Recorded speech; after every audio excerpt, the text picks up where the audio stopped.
Hello everyone, TMMgamer here, bringing you some more Call of Duty Black Ops gameplay. Now today I'm bringing you quite a nice Nuketown domination gameplay using the MPL. Now in my opinion the MPL falls firmly into the second class of SMGs.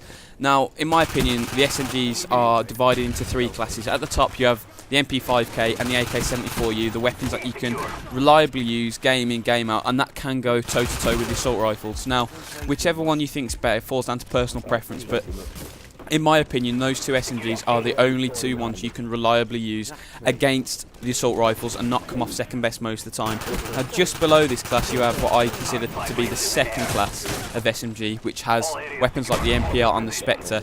And like I've mentioned, the MPL falls firmly into this. It's a decent weapon. You can get very nice gameplays with it. This gameplay here is a pretty nice gameplay with it. However, if you use it all the time, you'll find yourself falling second best quite a lot to assault rifles, especially the AUG and the FAMAS. But even weapons like the AK-47 and the Commando can win gunfights against the MPL just a little bit too easily for it to be a good main choice weapon.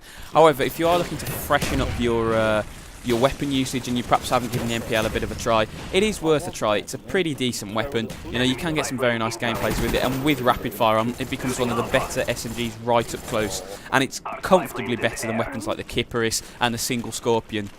However, if you are new to SMGs, I recommend you go for the MP5K first. It's a weapon that's a little bit more forgiving than the Spectre, and it'll just get you into the SMG mode, so you can then comfortably switch to the MPL without having a bit too much of a drop from the assault rifles you're pretty used to using already.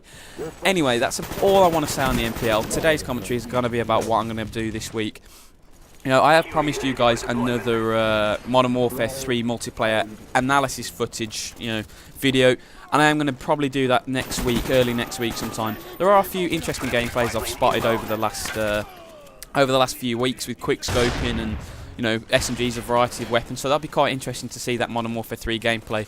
However, what I am probably going to do on Friday is bring you some footage from the FIFA 12 demo. Now, I think the FIFA 12 demo is out on PS3 today.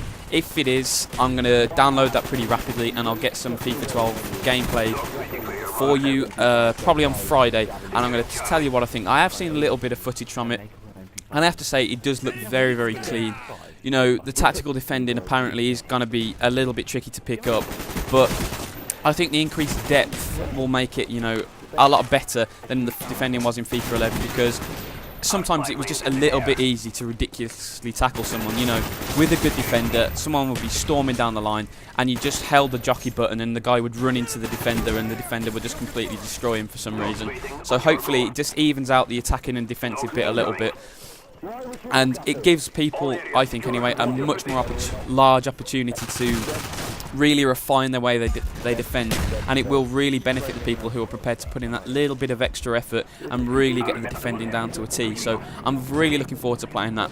Also, what it does seem to suggest from the little bits of footage I have seen already, that the smaller players, for example Lionel Messi, really have got a boost, because in FIFA 11 Lionel Messi's strength was so low that most of the good defenders on the game could just dominate him, and obviously that does not happen in world football. I mean, you could quite easily dominate Lionel Messi with Ledley King. I mean, Ledley's a good defender and all, but there's no way on earth the best football player on the planet should be easily beaten by some mediocre defenders. And that kill there was just what I'm on about with the MPL.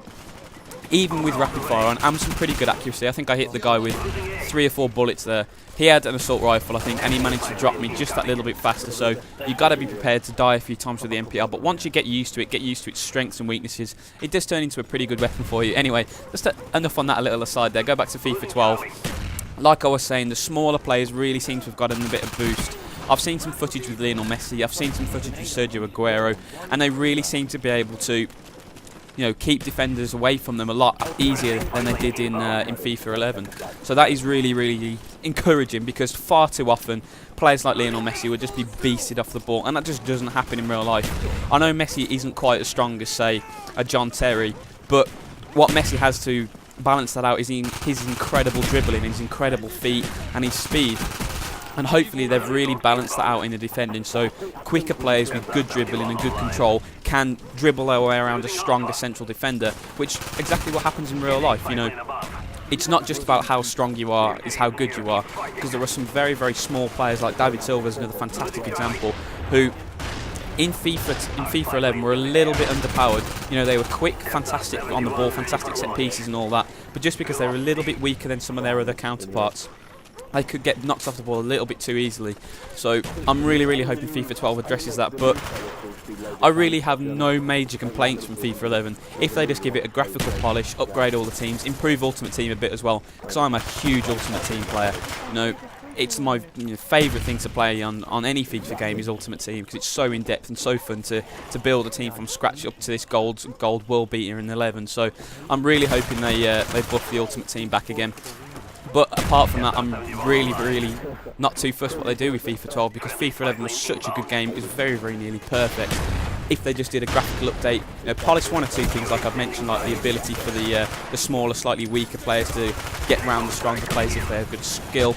But apart from that, I'm really, really very, very happy with how FIFA 11 was. So then that's the end of the gameplay. I hope you enjoyed it. I think the final score is 44-4. So it's a pretty solid gameplay. You know, not spectacular, but a very, very nice KD. And it just shows you how to use the MPL just that little bit more cautiously, and try not to get into too many one-on-one gunfights with assault rifles such as the FAMAS or the AUG, and you'll end up having some very nice gameplays with it, as I did here. So once again, guys, thanks for watching. If you've enjoyed it, please rate and comment as always, and have a nice day.